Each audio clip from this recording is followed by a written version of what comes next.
जय श्री राधे कृष्ण। ओम नमो भगवते वासुदेवाय नमः। आज की कथा शुक्ला का अस्तित्व नष्ट करने के लिए इंद्र और काम आदि की कुचेष्टा तथा उनका असफल होकर लौट आना। भगवान श्री विष्णु कहते हैं, राजेंद्र, शुक्ला के मन में केवल पति का ही ध्यान था और पति की ही कामना थी। उसके अस्तित्व का प्रभाव देवराज इंद्र ने भी भलीभांति देखा तथा उसके विषय में पूर्णतः विचार करके वे मन ही मन कहने लगे, मैं इसके अविचल धैर्य और धर्म को नष्ट कर दूंगा। ऐसा निश्चय करके उन्होंने तुरंत ही कामदेव का स्मरण किया। महाबली कामदेव अपनी प्रिया रति के साथ वहां आ गए और हाथ जोड़कर इंद्र से बोले, नाथ, इस समय किस लिए आपने मुझे याद किया? आज्ञा दीजिए, मैं सब प्रकार से उसका पालन करूंगा। इंद्र ने कहा, कामदेव, ये जो पातिव्रत्य में तत्पर रहने वाली महाभागा सुकुला है, वे परम पुण्यवती और मंगलमयी है। मैं इसे अपनी ओर आकर्षित करना चाहता हूँ। इस कार्य में तुम मेरी पूरी तरह से सहायता करो। कामदेव ने उत्तर दिया, सहस्त्रलोचन, मैं आपकी इच्छा पूर्ति के लिए आपकी सहायता अवश्य करूंगा। देवराज, मैं देवताओं, मुनियों और बड़े बड़े ऋषिवरों को भी जीतने की शक्ति रखता हूँ। फिर एक साधारण कामिनी को, जिसके शरीर में कोई बल ही नहीं होता, जीतना कौन सी बड़ी बात है। मैं कामनियों की विभिन्न अंगों में निवास करता हूँ। नारी मेरा घर है, उसके भीतर मैं सदा मौजूद रहता हूँ। अतः भाई, पिता, स्वजन, संबंधी या बंधु बांधव कोई भी क्यों ना हो, यदि उसमें रूप और गुण है तो वे उसे देखकर मेरे बाणों से घायल हो ही जाती है, उसका चित्त चंचल हो ही जाता है। वे परिणाम की चिंता नहीं करती। इसलिए देवेश्वर, मैं शुक्ला के अस्तित्व को अवश्य ही नष्ट करूंगा। इंद्र बोले, मनोभाव, मैं रूपवान, गुणवान और धनी बनकर कौतूहलवश इस नारी को धर्म और धैर्य से विचलित करूंगा। कामदेव से यूं कहकर देवराज इंद्र उस स्थान पर गए जहाँ कृकल वैश्य की प्यारी पत्नी शुक्ला देवी निवास करती थी। वहां जाकर वे अपने हाव भाव, रूप और गुण आदि का प्रदर्शन करने लगे। रूप और संपत्ति से युक्त होने पर भी उस पराये पुरुष पर शुक्ला दृष्टि नहीं डालती थी, परंतु वे जहाँ जहाँ जाती वहीं वहीं पहुंचकर इंद्र उसे निहारते थे। इस प्रकार सहस्र नेत्रधारी इंद्र अपने संपूर्ण भावों से कामजनित चेष्टा प्रदर्शित करते हुए चाह भरे हृदय से उसकी ओर देखते थे। इंद्र ने उसके पास अपनी दूती भी भेजी। वे मुस्कुराती हुई गई और ही मन शुक्ला की प्रशंसा करती हुई बोली, अहो, इस नारी में कितना सत्य, कितना धैर्य, कितना तेज और कितना क्षमा भाव है। संसार में इसके रूप की समानता करने वाली दूसरी कोई भी सुंदरी नहीं है। इसके बाद उसने शुक्ला से पूछा, कल्याणी, तुम कौन हो? किसकी पत्नी हो? जिस पुरुष को तुम जैसी गुणवती भार्या प्राप्त हो, वो इस पृथ्वी पर पुण्य का भागी है। दूती की बात सुनकर मनस्विनी शुक्ला ने कहा, देवी, मेरे पति वैश्य जाति में उत्पन्न धर्मात्मा और सत्य प्रेमी हैं। उन्हें लोग कृकल कहते हैं। मेरे स्वामी की बुद्धि उत्तम है, उनका चित्त सदा धर्म में ही लगा रहता है। वे इस समय तीर्थ यात्रा के लिए गए हैं। उन्हें गए आज 3 वर्ष हो गए हैं। अतः उन महात्मा के बिना मैं बहुत दुखी हूँ। यही मेरा हाल है। अब ये बताओ कि तुम कौन हो जो मुझसे मेरा हाल पूछ रही हो? शुक्ला का कथन सुनकर दूती ने पुण्य इस प्रकार कहना आरंभ किया, सुंदरी, तुम्हारे स्वामी बड़े निर्दयी हैं, जो तुम्हें अकेली छोड़कर चले गए। वे अपनी प्रिय पत्नी के घातक जान पड़ते हैं। अब उन्हें लेकर क्या करोगी, जो तुम जैसी साध्वी और सदाचार परायणा पत्नी को छोड़कर चले गए? वे पापी नहीं तो क्या है? बाले, अब तो वे गए, अब उनसे तुम्हारा क्या नाता? कौन जाने वे वहाँ जीवित हैं या मर गए। जीते भी हों तो उनसे क्या लेना है?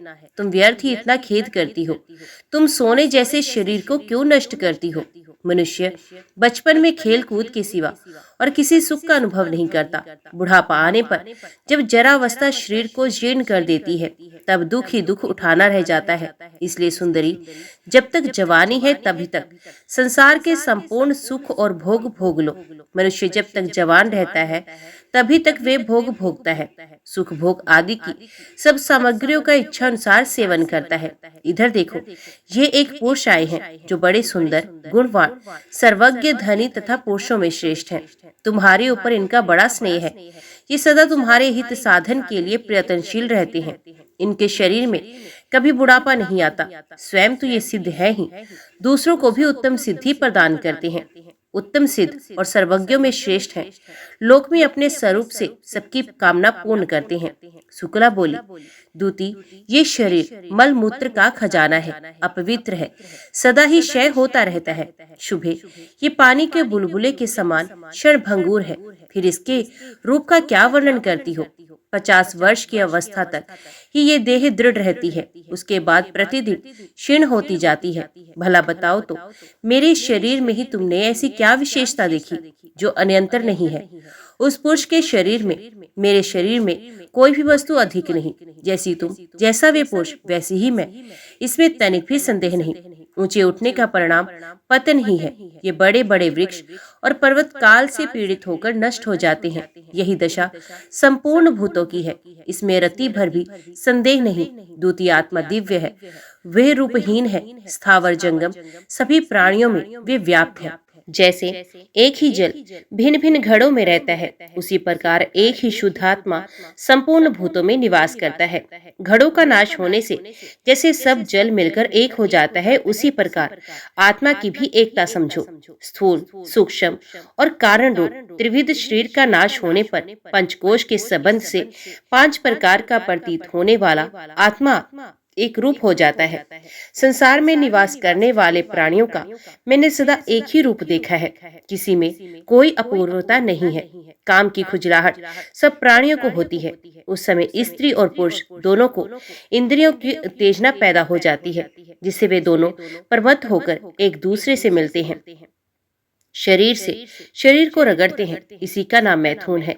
इससे क्षण भर के लिए सुख होता है, फिर वैसी ही दशा हो जाती है। दूती, सर्वत्र यही बात देखी जाती है, इसलिए अब तुम अपने स्थान को लौट जाओ। तुम्हारे प्रस्तावित कार्य में कोई नवीनता नहीं, कम से कम मेरे लिए तो इसमें कोई अपूर्व बात नहीं जान पड़ती, अतः मैं कदापि ऐसा नहीं कर सकती।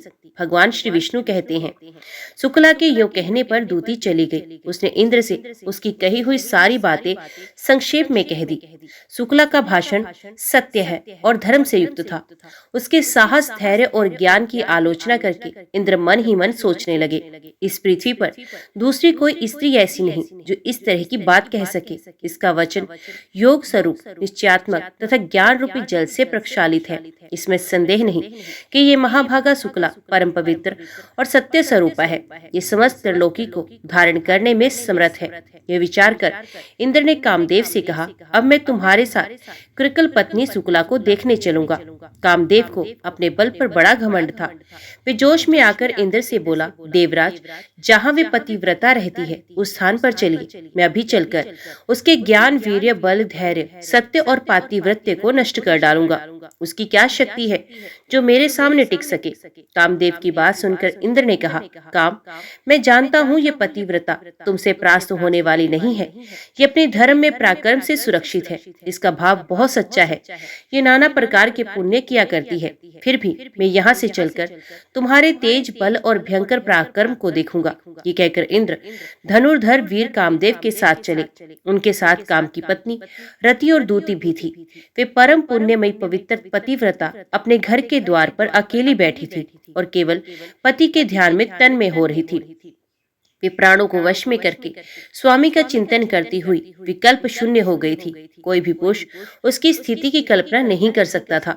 उस समय इंद्र अनुपम तेज और सौंदर्य से युक्त, विलास तथा हाव भाव से सुशोभित, अत्यंत अद्भुत रूप धारण करके शुक्ला के सामने प्रकट हुए। उत्तम विलास और काम भाव से युक्त महापुरुष को इस प्रकार सामने विचरण करते देख महात्मा कृकल वैश्य की पत्नी ने उसके रूप, गुण और तेज का तनिक भी सम्मान नहीं किया। जैसे कमल के पत्ते पर छोड़ा हुआ जल उस पत्ते को छोड़कर दूर चला जाता है, उसमें ठहरता नहीं, उसी प्रकार वे सती भी उस पुरुष की ओर आकृष्ट नहीं हुई। महासती शुक्ला का तेज सत्य की रज्जु से आबद्ध था। उस पुरुष की दृष्टि से बचने के लिए वे घर के भीतर चली गई और अपने पति में ही अनुरक्त हो उन्हीं का चिंतन करने लगी। इंद्र शुक्ला के शुद्ध भाव को समझकर सामने खड़े हुए कामदेव से बोले, इस सती ने सत्य रूप पति के ध्यान का कवच धारण कर रखा है। तुम्हारे बाण इसे चोट नहीं पहुंचा सकते, अतः शुक्ला को परास्त करना असंभव है। यह पतिव्रता अपने हाथ में धर्म रूपी धनुष और ध्यान रूपी उत्तम बाण लेकर इस समय रणभूमि में तुमसे युद्ध करने को उद्यत है। अज्ञानी पुरुष ही त्रिलोकी के महात्माओं के साथ वैर बांधते हैं। कामदेव, इस सती के तप का नाश करने से हम दोनों का अनंत एवं अपार दुख भोगना पड़ेगा, इसलिए अब हमें इसे छोड़कर यहाँ से चल देना चाहिए। तुम जानते हो, पहले एक बार मैं सती के साथ समागम करने पर पापमय परिणाम असहनीय दुख भोग चुका हूँ। महर्षि गौतम ने मुझे भयंकर शाप दिया था। आग की लपट को छूने का साहस कौन करेगा? कौन ऐसा मूर्ख है जो अपने गले में भारी पत्थर बांधकर समुद्र में उतरना चाहेगा? तथा किसकी मौत के मुख में जाने की इच्छा है जो सती स्त्री को विचलित करने का प्रयत्न करेगा? इंद्र ने कामदेव को उत्तम शिक्षा देने के लिए बहुत ही नीति युक्त बात कही। उसे सुनकर कामदेव ने इंद्र से कहा, सुरेश, मैं तो आपके ही आदेश से यहाँ आया था। अब आप धैर्य, प्रेम तथा पुरुषार्थ का त्याग करके ऐसी पौरुषहीनता और कायरता की बातें क्यों करते हैं? पूर्व काल में मैंने जिन जिन देवताओं, दानवों और तपस्या में लगे हुए मुनीश्वरों को परास्त किया है, वे सब मेरा उपहास करते हुए कहेंगे कि ये कामदेव बड़ा डरपोक है।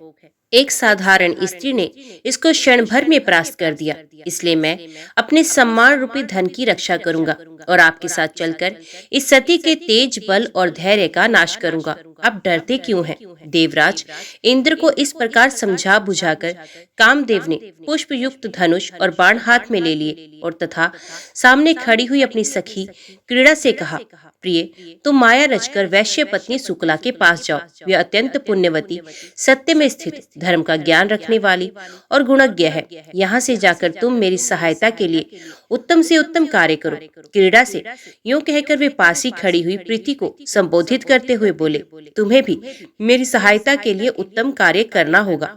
तुम अपनी चिकनी चुपड़ी बातों से शुक्ला को वश में करो। इस प्रकार अपने अपने कार्य में लगे हुए वायु आदि के साथ उपयुक्त व्यक्तियों को भेजकर कामदेव ने उस महासती को मोहित करने के लिए इंद्र के साथ पुण्य प्रयाण किया। शुक्ला का अस्तित्व नष्ट करने के उद्देश्य से जब इंद्र और कामदेव प्रस्थित हुए, तब सत्य ने धर्म से कहा, महाप्राज्ञ धर्म, कामदेव की जो चेष्टा हो रही है उस पर दृष्टिपात करो। मैंने तुम्हारे अपने और महात्मा पुण्य के लिए जो स्थान बनाया था उसे ये नष्ट करना चाहता है। दुष्ट आत्मा काम हम लोगों का शत्रु है, इसमें तनिक भी संदेह नहीं। सदाचारी पति, तपस्वी ब्राह्मण और पतिव्रता पत्नी, ये तीन मेरे निवास स्थान हैं, जहाँ मेरी वृद्धि होती है। जहाँ मैं पुष्ट और संतुष्ट रहता हूँ, वही तुम्हारा भी निवास होता है। श्रद्धा के साथ पुण्य भी वहां आकर क्रीड़ा करते हैं। मेरे शांति युक्त मंदिर में क्षमा का भी आगमन होता है। जहां मैं रहता हूं, वही संतोष, इंद्रिय संयम, दया, प्रेम, प्रज्ञा और लोभहीनता आदि गुण भी निवास करते हैं। वहीं पवित्र भाव रहता है। ये सभी सत्य के बंधु बांधव हैं।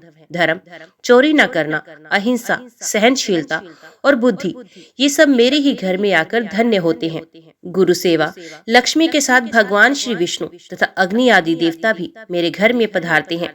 मोक्ष मार्ग को प्रकाशित करने वाले ज्ञान और उदारता आदि से युक्त हो पूर्वोक्त व्यक्तियों के साथ मैं धर्मात्मा पुरुषों और सती स्त्रियों के भीतर निवास करता हूँ।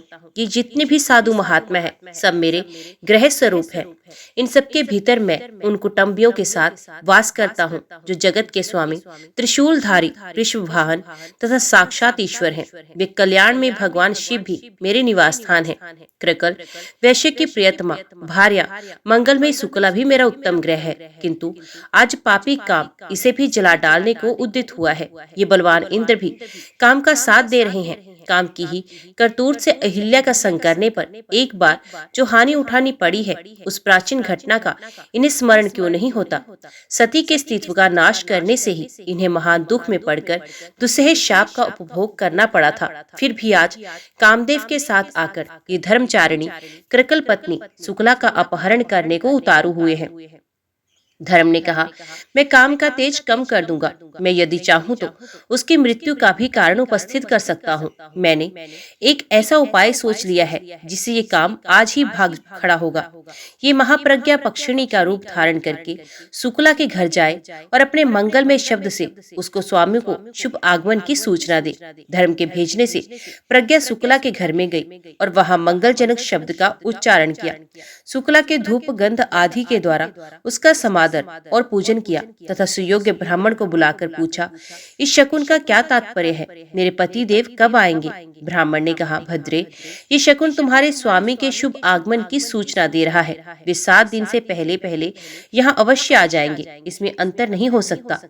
ब्राह्मण का ये मंगलमय वचन सुनकर शुक्ला को बड़ी प्रसन्नता हुई। उधर कामदेव की भेजी हुई क्रीड़ा सती स्त्री का रूप धारण करके उस सुंदरी पतिव्रता के घर गई। उस रूपवती नारी को आई देख शुक्ला ने आदर युक्त वचन कहकर उसका सम्मान किया और अपने को धन्य समझा। उसकी पुण्यमयी वाणी से पूजित होकर क्रीड़ा मुस्कुराती हुई बातचीत करने लगी। उसका माया में वचन विश्व को मोहित करने वाला था। सुनने पर सत्य और विश्वास के योग्य जान पड़ता था।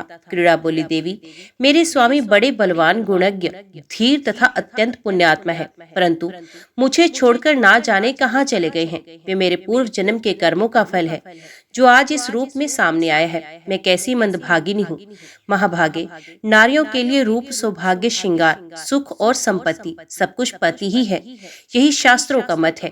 पतिव्रता शुक्ला ने क्रीड़ा की ये सारी बातें सुनी। उसे विश्वास हो गया कि ये सब कुछ उस दुखिनी नारी के हृदय का सच्चा भाव है। ये उसके दुख से दुखी हो गई और अपनी बातें भी उसे बताने लगी। उसने पहले का अपना सारा हाल थोड़े में कह सुनाया। अपने दुख सुख की बात बताकर मनस्विनी शुक्ला चुप हो गई। तब क्रीड़ा ने उस पतिव्रता को सांत्वना दी और बहुत कुछ समझाया बुझाया। तदंतर एक दिन उसने शुक्ला से कहा, सखी, देखो, इस सामने बड़ा सुंदर वन दिखाई दे रहा है। अनेकों दिव्य वृक्ष उसकी शोभा बढ़ा रहे हैं। वहाँ एक परम पवित्र पाप नाशन तीर्थ है। वरन अन्य चलो, हम दोनों भी वहाँ पुण्य संचय करने के लिए चलते हैं।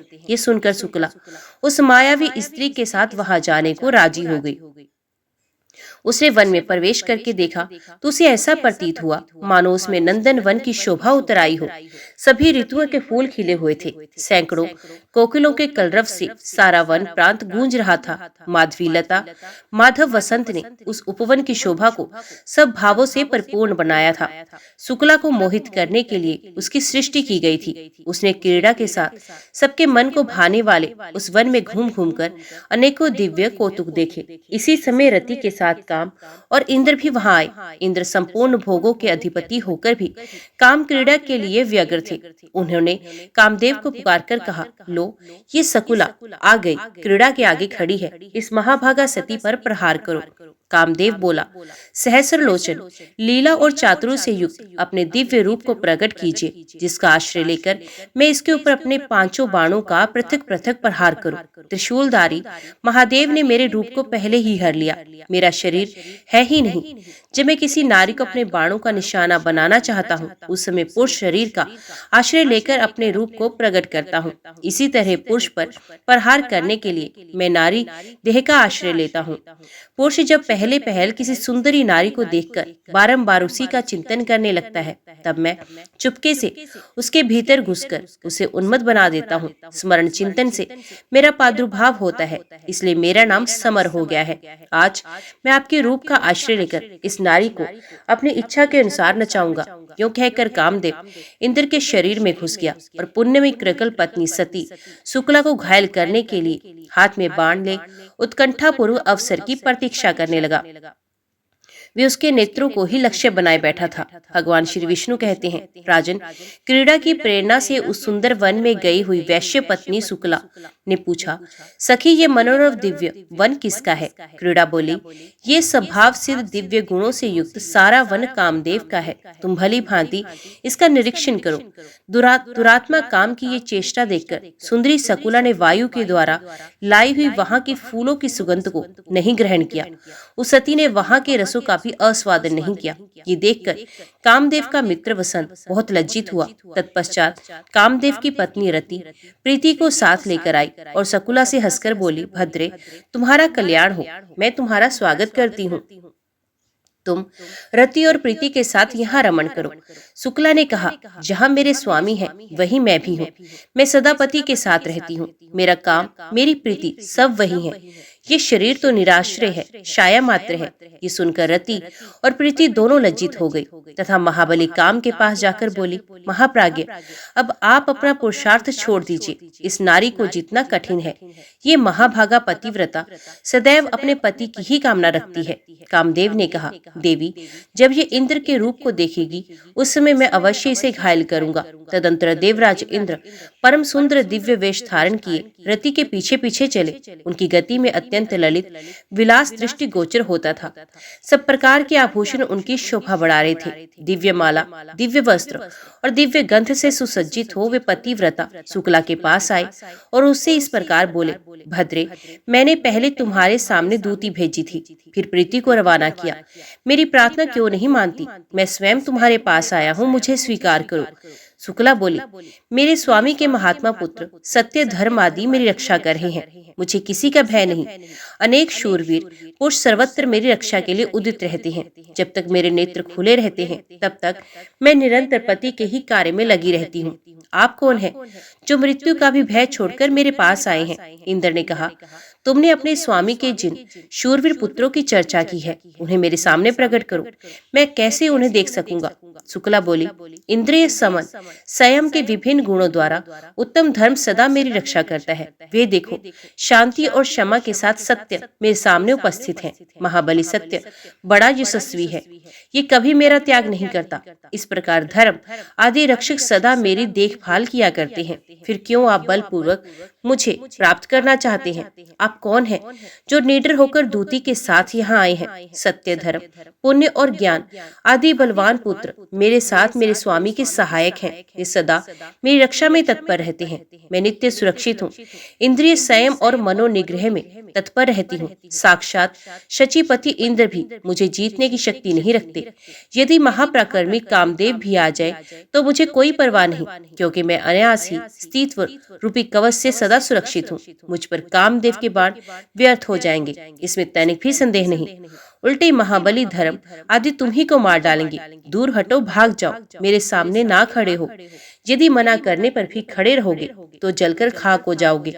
मेरे स्वामी की अनुपस्थिति में यदि तुम मेरे शरीर पर दृष्टि डालोगे तो जैसे आग सूखी लकड़ी को जला देती है, उसी प्रकार मैं भी तुम्हें भस्म कर डालूंगी।